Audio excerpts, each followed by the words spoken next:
While leadership coaches are helpful with tactical advice, mentors provide role models and guidance that future leaders can aspire to be like.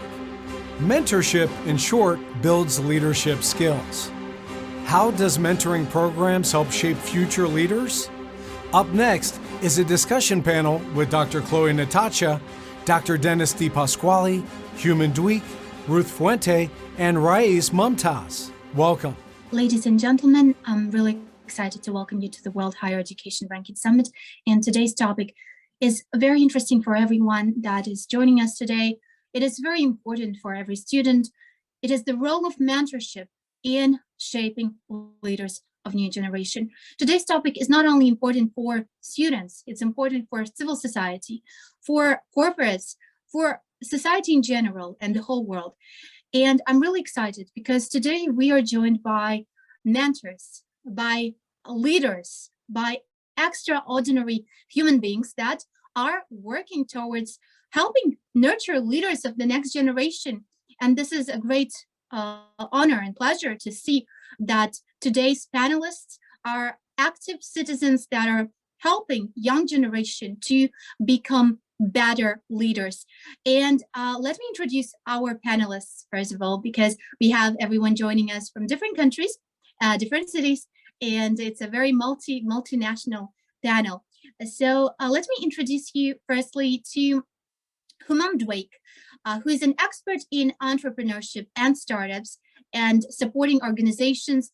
He is a business management consultant with 10 years of on-ground experience through creating ventures, mentoring, coaching, and training startups reaching their maximum potential. And he's also involved with venture capitals and startups globally. Humam is a serial entrepreneur, and he founded ProtectMe, BRB Media, and other ventures. He co-founded and supported several startups. And his further experiences include international public relation, motivational content creation, and youth leadership representation. What is very interesting, Humam is a very active member in several initiatives, including NGOs locally, regionally, and globally, all related to youth education, entrepreneurship, and SDGs. Humam, this is a really brilliant to have you here with us. And as you are very experienced in mentoring youth yourself, where are you joining us from today? First of all, thank you, Angelica. I myself am joining from Jordan. Right now, I'm currently in Jordan, and hello to the world. Excellent, excellent. Thank you very much. And to Ruth Fuente. Ruth Fuente Arago is a professor of leadership, entrepreneurship, project management, organizational behavior, and marketing research at different business schools such as Tecnológico de Monterrey, and Normandia Business School, United International Business School, and others from Mexico, Spain, France, and Mongolia. She's teaching at bachelor's, master's, MBA, and executive education level. And Ruth has a degree in psychology, a master in management of educational centers, and an MBA. Ruth is coach herself, a very curious person, entrepreneur, and I believe, Ruth, your insights would be extremely valuable for everyone listening to us and watching us today. Where are you now, and where are you joining us from? Hello, everyone. Today I'm in France, so hello from France. Excellent. Thank you very much, Ruth. And I would love to introduce Dennis DePasquale. He's an award-winning lecturer at the University of Florida, Warrington College of Business. What is more, Dennis has earned a doctorate in master communication with a specialization in advertising from the University of Florida, where he studied consumer changes and motivation to adopt products and at different points in the consumer's life cycle. Previously, he worked in IT and was a brand director for a mid-size credit union. He also has founded his own business that evolved from offering creative services to strategic marketing, advertising, and also Dennis is a great mentor to his students. He's also a public speaker on topics such as learning from failure, emotional intelligence, and locus of control. Thank you very much, Dennis. We are really honored to have you here. where are you joining us from? Thank you. I am in Gainesville, Florida, which is north central part of the state here in the United States. Brilliant. Thank you. And also, I would like to introduce you to Ray Norman Mumtaz. Is currently a medical student at the International University of Health Science School of Medicine, and he previously completed a Master of Public Health at the University of California, Berkeley, and a Master of Public Administration at the University of Southern California. Prior to that, he completed his Bachelor's of Science in Environment Science and Bachelor of Arts in Interdisciplinary Arts. Passionate about his work and dedicated to providing a better society, to creating better society through mentorship. I'm really honored to have everyone here on board, because I see mentors that are leaders in their community today. And my first question would be towards everyone, basically. Why do you think mentorship is so important? Why every student needs to understand that finding a mentor is essential to help him or her in their successful career? Maybe Dennis, you have something to, I'm sure you have lots of insights here. Thank you. Yeah, so mentorship has multiple benefits across the board, not just for the mentees, but for the mentors. And so for students especially, it's important that they learn how they can grow, what's normal and what's not normal, especially as many of our organizations push online. You know, some of the learning that students would get from their internships would happen not necessarily during the meetings that are now pushed over to Zoom, but they would happen at the meetings, between the meetings. They would happen in the lunchroom, by the water cooler. And so just the ability to grow and to learn and to avoid excessive failure. I would never want to say that failure is bad, because that's how you have an opportunity to learn, but you need someone to talk to about it before you go into certain situations or as you come out of certain situations. So having a non-judgmental mentor is going to contribute to both mentor and the mentee's growth. And I think it's important for us to put forth that information to our students. This is extremely important, and your point is key here, because we are, as society, we are usually not prepared for failures. But when we understand that failures are actually lessons, and the whole approach to failure needs to be redefined, is super important. I know that Professor Ruth has lots to say on failures and the way students need to perceive this. Of course, the failure theme is something that we are not used to talk about it, because we are expected to succeed. We are expected to do things in a correct way. That's how in the universities and in the bachelors they grade us, because of a good note or a good performance during the process. But what about failure? Not all of us are doing the things in the same way. We need to experience, we need to try and to test. Okay, and nowadays the entrepreneurs do this. They try, they test, and if they fail, they learn and they continue, they improve their skills and the way they are doing things. So failure is the opportunity to really find out how to do things in the correct way for you, for your development, for improving your skills, improving your competencies, and improving inside you. Okay, that's the important thing, because we are always thinking outside. We are always comparing with others. But why not, instead of comparing with others, start comparing with yourself? How are you in the past 2 years, past 2 months, when you start your project? How are you? And now, which skills you improve? Which techniques you are using to make things better? So I think that's the important thing. With whom you're comparing and what you're taking from those failures. Thank you so much, Professor Ruth. And to Humam Dweck, because I know you've been working with the youth for quite a while. And why do you think this is so important for them to find a mentor that they can rely on?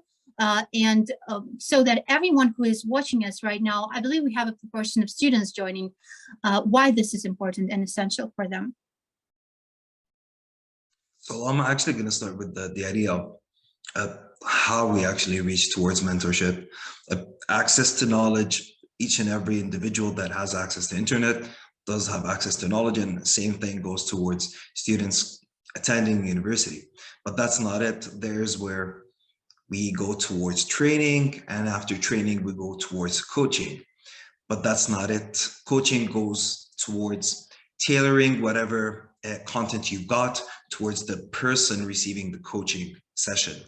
But then again, it's not enough, and there needs to be the mentorship session or mentoring, whether it's one session or several sessions a month, whatever it is.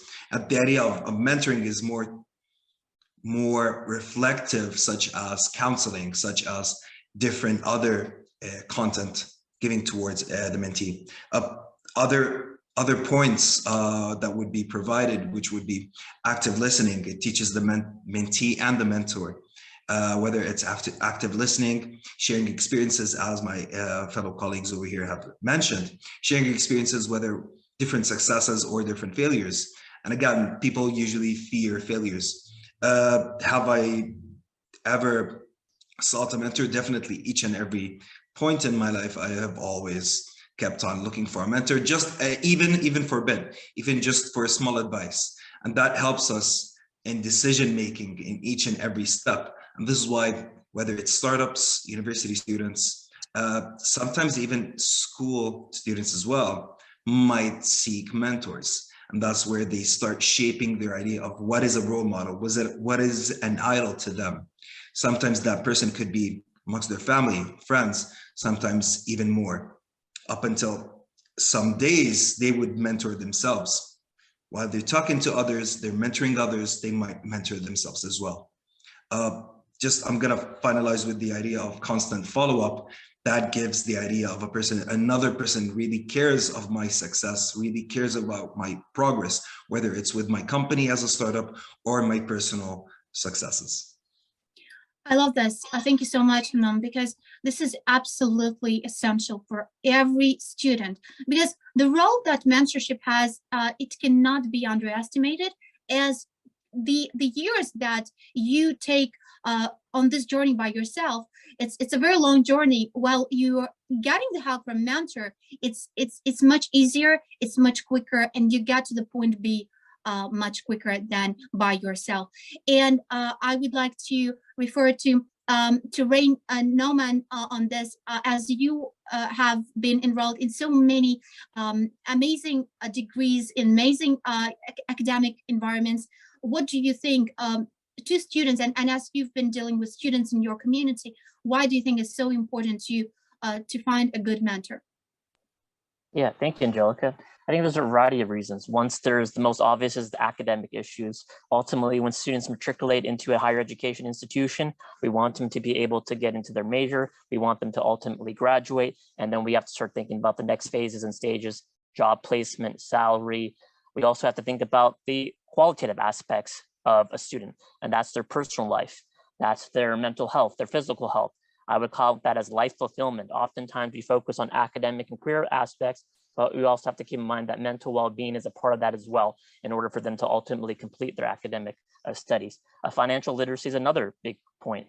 For those of us that were attending the session a couple of days ago, we talked about industry skills and industry gap, and how can we bridge that gap? Well, mentorship is one way of many to do exactly that, by having that person that's a faculty member, a staff member, a friend or a colleague, a sports coach.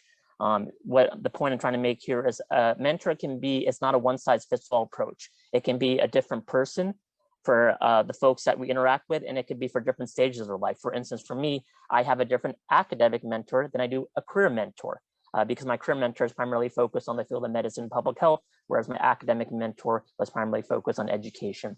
And so having the ability to ebb and flow between those mentors is critical to my academic and professional success. And I encourage students, when they seek out the mentor, to keep that in mind as well. This is a very important point. Thank you so much, Ray Nauman. For everyone who is watching us today, this is a very interesting thing, because role of mentorship is really important in shaping leaders of new generation for the society to benefit from it.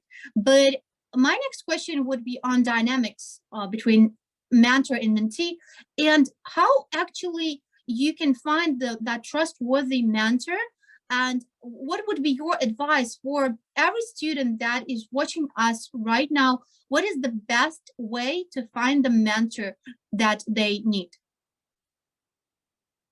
Dennis, maybe Professor Dennis, yes, thank you. Yes. Ask, talk. Don't be afraid of getting a no, because if they say no, then that just means that they don't have time for you.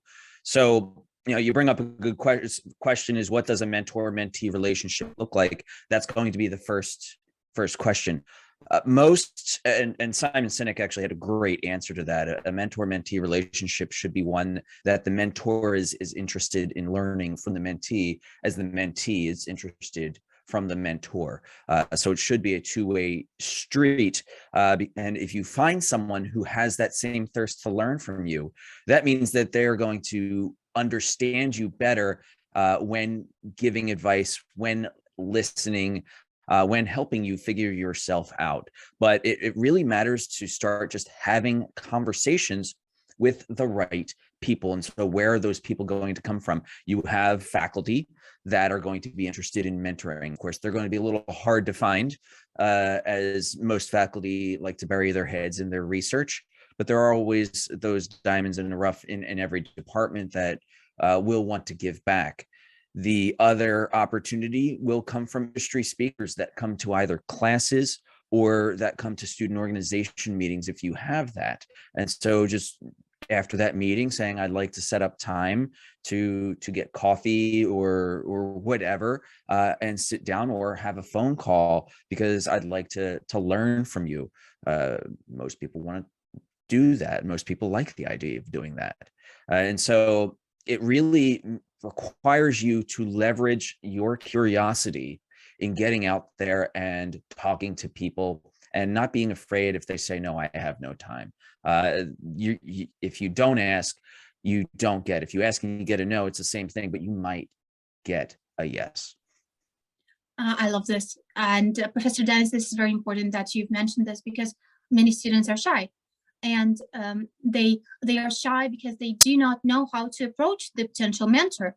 And this is very important, because introverts, they are shy to approach a mentor, and they feel this. And not only introverts, like everyone has that fear. For example, when I was a student, I had a fear because the members of faculty seem to be very busy, and it's like overloading them with extra work. But then when you see professionals like yourself that are actually integrating their mentorship within the academia they're teaching at, this is excellent example that maybe if I had this courage to ask about this, I would have a mentor. And I just wanted to ask Professor Ruth on this. Why do you think, what does it mean for a student to ask for the mentor, and what do you think is the most important, the most essential for a mentor to have? And also one more question to you, Professor Ruth, is that we see the situation usually where mentor and mentee, they sometimes they do not match, and this is okay. And it doesn't mean that this experience is showing that the mentorship doesn't work. It's also personality-wise. I believe that with your degree in psychology, you can help us understand this a little bit better. Of course, sometimes you don't match with the person that you have in front of you, but you're not going to discover that if you don't start that conversation that Dennis was talking about. No, you need to talk. Sometimes my students ask me some things that I'm not able to help them in those fields because I have no experience, or I have not enough knowledge to really give them some guidelines that they are needing. So I recommend them to talk with other people, and that's where the mentor can also help. You are not going to have all the answers, and you don't have all the knowledge that your mentees are waiting for you. But you know more people, you have this huge network, and with that you can help your mentees. Okay, so nowadays we have these huge social media that help us also to know other type of people, other kind of people that have that knowledge that you are needing. Okay, so don't be afraid. I should recommend the students to use, for example, LinkedIn. LinkedIn is a good tool if you know to use it. You can contact people, and you don't need to have the face-to-face moment that is that can make you feel nervous or can make you feel uncomfortable. Okay, so you can send a message. Okay, a message, you send it, and then you will be surprised with the response that you will receive. I tried by myself. I started with a little network, and I start contacting people and sending those kind of messages. And when I start receiving those response about people wanting to help, people wanting to connect, people wanting to get to know me, I was really surprised, because it's really easy to know people nowadays. So if you're afraid of that, start with LinkedIn. If not, you also have your professors in the class. You know by how the sessions go that if that professor have time, or that professor could be more according with your needs, or can help you also with naming another mentor. Okay, not this professor is going to be your mentor, because probably he doesn't have the time, but he probably knows someone that can help you. So you can ask. By knowing how to ask, knowing how to start conversations is the important thing, because at the end, in a relationship of mentor-mentee, the communication is the important thing from both sides. How you talk, how you ask, and how you are listening, really listening what you are hearing from the other person. So I think the first skill that students need to develop is the listening and the starting conversations, because at the end is what we need in all our personal areas and professional areas, and that's a good competence to have and to develop in order to be better in any area of your lives. So start talking and start writing. I love this, because this is a direct action, and nothing will happen if you do this. I mean, the worst, as Professor Dennis said, well, you will get a no, but this is better than nothing, because many students are really afraid of this wall. But we see lots of university professors that are actually so eager to share their knowledge, to share their skills, to share their opportunities, and also maybe even give a potential recommendation, or the network. Building this network as a student is so important, because when we graduate the university, this is when we actually get out to real world, and where we don't understand as students, let's say, what to do. But while growing the network as a student from university, you're much more prepared than your peers that didn't have mentorship. So my next question would be to Humam, with your experience mentoring startups, young entrepreneurs, this and the youth, what do you think is essential for them? What would be the criteria that makes a good mentor? What do you think? So the idea would be, depending on the startup themselves, or the students or youth, depending on their industry, depending on where they want to go with their life. And again, it always starts with the mentor's ability to read the room, always to seek those mentees. So that is one. And again, sometimes the mentor does not know how much information you need. Hence, I'm just trying to guide you. I'm just trying to help you. But at the same time, help me help you. That is the major idea. So the more information you provide, the more sincere you are with providing your information and actually trying to solve a specific problem that you are facing, that creates a better value for you per session, even if it's a 5-minute talk.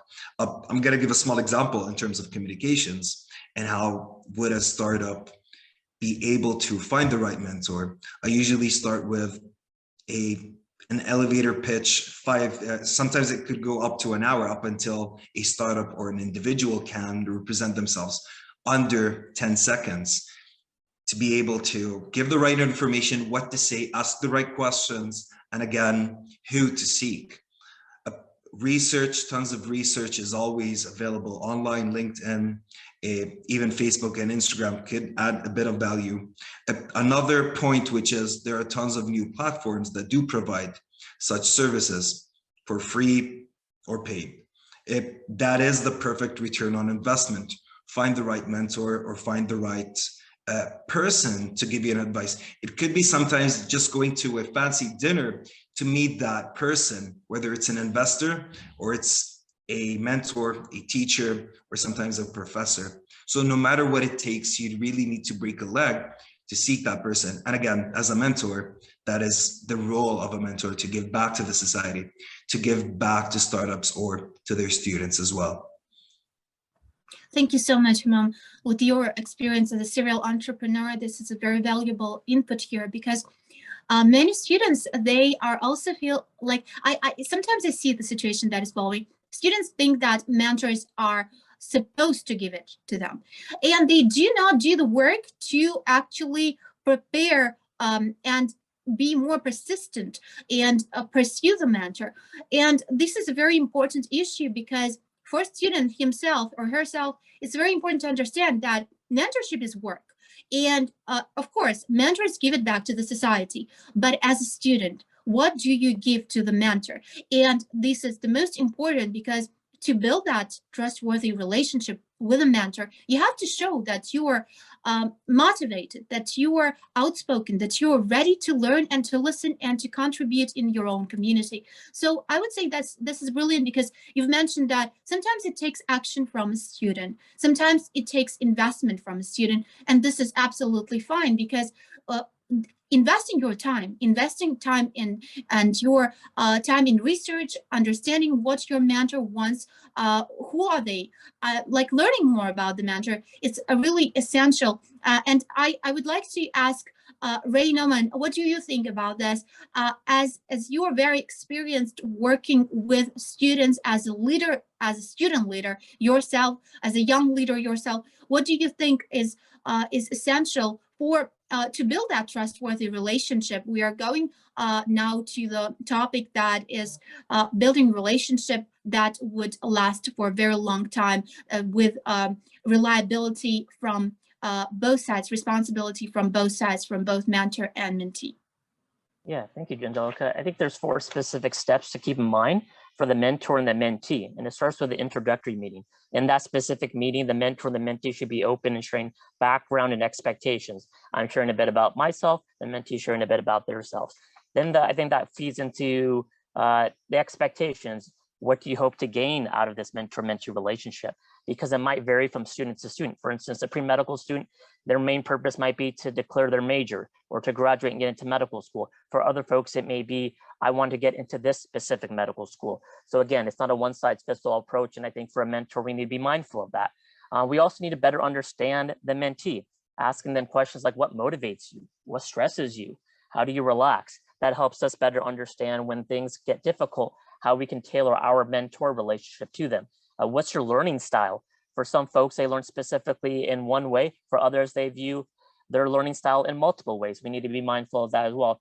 And how often would you like to meet, and through which mediums? This pandemic has shown us that we can do many things virtually that we may not have thought about in the past. So through Zoom or through the phone, meeting in person, that the ability that there's multiple ways to access a student and access a mentor is absolutely critical. And that helps to build a working partnership with the students, that you're meeting them where they're at and understanding what the mutual benefits are. And then I think the next step is negotiating. This is a both mentor and the mentee working together towards goals. One item that really comes to mind are SMART goals, which are specific goals that are measurable, that should be appropriate and achievable, that are realistic, and then also are timely. How often are we checking in on our progress to these goals? Again, for a pre-medical student, it might be declaring their major. It might be ultimately getting to medical school. For other students, it might be completing their residency program and having conversations about their salaries and what that looks like. So again, not a one-size-fits-all approach. Then we also have to think about enabling growth. When a mentee comes to the mentor, our responsibility in many ways is to invest in the student, as we want to make sure that they may necessarily encounter the same difficulties that we might have. And that comes through actively listening and advising. I think this is another point that sometimes is forgotten. Mentors do not know everything. It's important for us to recognize that and provide them with additional resources, whether that's human beings, literature that can help guide them additionally beyond what we're sharing. Oftentimes when mentees come to mentors, it's, oh, well, they know everything, we got to ask them. And then sometimes we might be facetious in what we do know and what we don't know. And I think it's important to recognize and humble ourselves as mentors and say, hey, There are some things that we do not know. And then the last point I would mention is, as a mentor, especially if it's a long-term mentor-mentee relationship, to celebrate small successes along the way. That's absolutely vital. When you think about a student that comes in as a freshman, sophomore, junior, or senior, they might be at different stages in their life. They might have different aspects going on in the background of their personal lives, but to celebrate that success along the way. And then reevaluating at the end of the mentor-mentee relationship, would you like to continue? Would you like to stop? And if you would like to continue, would you like to do it in the same capacity or in a different capacity? For instance, a student that I'm mentoring in undergraduate would be very different than a student I'm mentoring in medical school. Totally different dynamic. They have completed their undergraduate studies, they're in medicine, they're preparing for different aspects of their lives. And I think that's important to recognize as well. This is very important. And thank you so much for these insights, Ray Norman, because what we see is many mentors sign up as mentors, but these small things like small successes are being ignored. It shouldn't be ignored, and its development of the relationship is through celebrating every single milestone in the mentor-mentee's achievement, any achievement that is relatable to the mentor, to their personal and academic life. What I do believe this is a very important point that we need to touch base on is measure the impact of mentorship. How do we measure the impact of mentorship? Dr. Dennis, Professor Dennis, what do you think about this? So first, before I talk about that impact, I want to actually build off of something that Nauman said when it comes to the mentor not knowing something. Especially a mentor, someone who's in this experienced area, they may be afraid to say, I don't know, or I don't know how to deal with that. But what's critical there is that it's important for students to be able to see that they're okay saying, I don't know. We're often, not we, I hope anyway, no one on the panel, but oftentimes we're told that you should be afraid of saying, I don't know. But the beginning of wisdom starts with, I don't know. And it's important for students to see that. As for that impact, I think that's going to differ from the relationship. So the impact could be a building of confidence. The impact could be a successful job search. The impact could be improved grades. Really, it goes back to those SMART goals that Nauman was talking about in terms of what are your goals? What do you hope to get out of here? And at the end of it, have you gotten this out of here? So self-reflection, and this is definitely something for the students to learn, self-reflection is also important with or without your mentor. The mentor is just going to help you learn how to reflect and how to grow. And that's part of what mentorship is. It's like a parent who's not a parent who you're comfortable going to with a lot of the questions that you may have. And of course, with no judgments that parents often have because they're so intrinsically tied to your growth. And another thing to say is to expect and hope for some hard to hear advice and hard to hear information. That's also going to be there. Sometimes you might want to measure that impact in how many moments were you jolted out of your comfort zone. This is brilliant, because the getting out of the comfort zone sometimes is scary, and most students are really afraid, but within this you grow, and this is the only way to grow. But my last question is actually to everyone, because we have a certain time restriction. What do you think? How do you see yourself as a mentor? As I know that everyone on this panel is a mentor himself or herself. What do you think is the quality that makes you a good mentor, so that audience can learn from you? And I know that many academics, they want to become mentors, but they're also afraid because they have never done this. So what do you think in your personal journey of mentorship, what makes you a good mentor? And I believe that you will base this upon the reviews of your mentees. I'm already unmuted, so I'll start first here. First of all, am I a good mentor? How do I know? I think asking myself that question is the first start. Hopefully a little bit of fear is a good thing as a mentor. I do know that there's benefits for organizations and benefits for the individual, and so that's your reason to do that.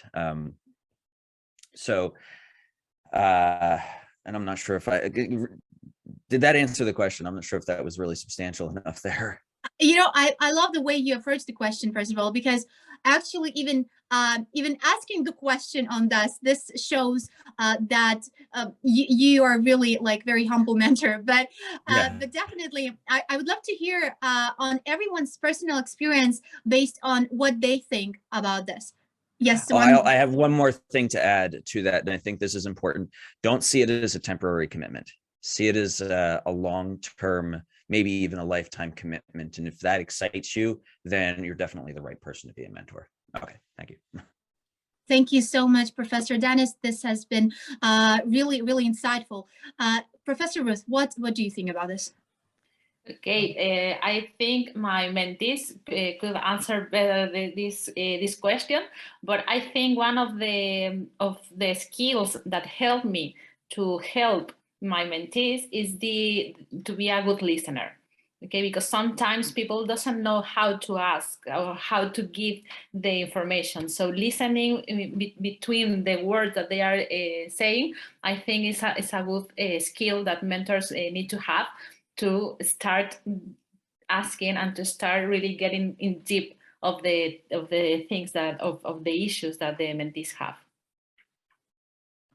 Thank you so much, Professor Ruth. Humam, what do you think about this, and what makes a good mentor, and according to your mentees, what they really cherish and appreciate? So I would say, first and foremost, avoid spoon feeding at all costs. This is super important. You might sometimes tend to be a bit soft on mentees, and sometimes mentees really need that help. But then again, really you need to avoid spoon feeding. And that mentee could be an employee, that mentee could be a friend, a brother, or a startup, sometimes a student. And no matter who that person is, avoid spoon feeding. If you know 1%, to those who are seeking to becoming mentors, if you know 1%, always give that back.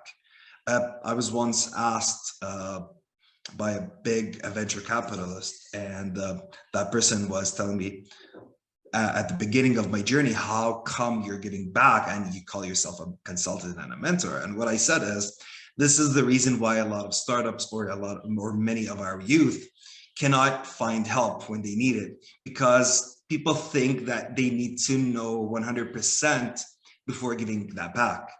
And that defeats the whole cause. I am developing myself as well as developing you, helping you along the road. Sincerity is number one regarding giving back to your mentees. There's a small note that I want to actually point out, which is if your job is a mentor and that is your full-time job, and that you've got too much on your time, no, you really need to refocus on yourself and developing yourself, because you will start losing your experiences. You need to keep on going further and further. I've actually heard that from one of the startups as, if my mentor has a lot of time on their hand, I don't want that mentor. That is not the right mentor for me.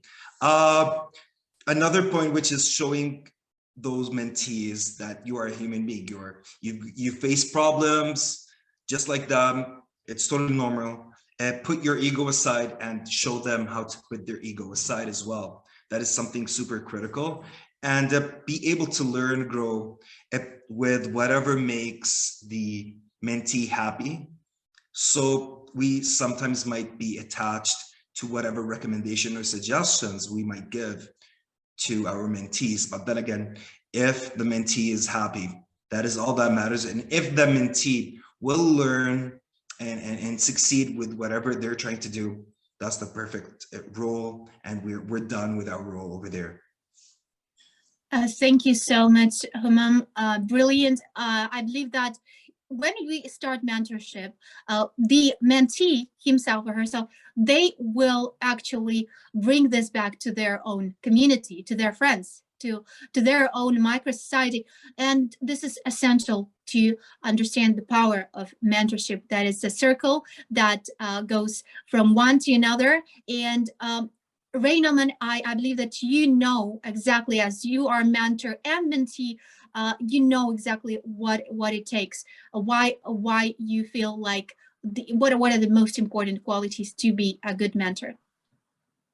Yeah, I doubt I've perfected the ability to mentor, but what I do reflect upon is I look at the mentors in my life and look at some of the best practices that they've shared with me and hope to emulate that with my mentees, right? And I think that's important to realize. Dennis mentioned information sharing in our session a couple of days ago and how vital that is. I think the same concept applies between mentor and mentee, as our responsibility is to share best practices, to information share with them so they can implement it in their lives and ultimately pass it on to one day as they transition into a mentor role. I think accessibility is absolutely key. And that can be done in many ways, whether it's through the phone, in person, having to adjust meeting times. I think it's important to keep that in mind. I call it space for grace.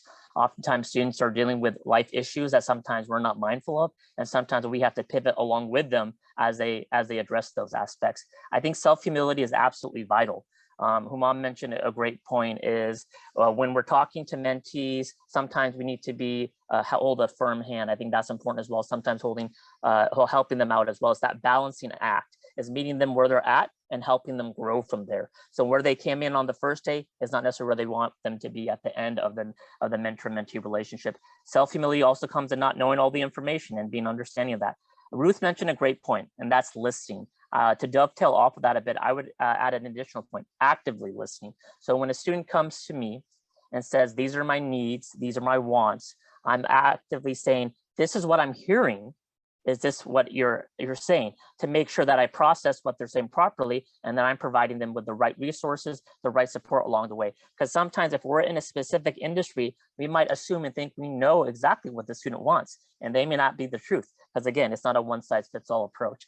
And I would think about those 4 to 5 key components that I've had in my life with my mentors that I hope to then emulate with my mentees one day as well.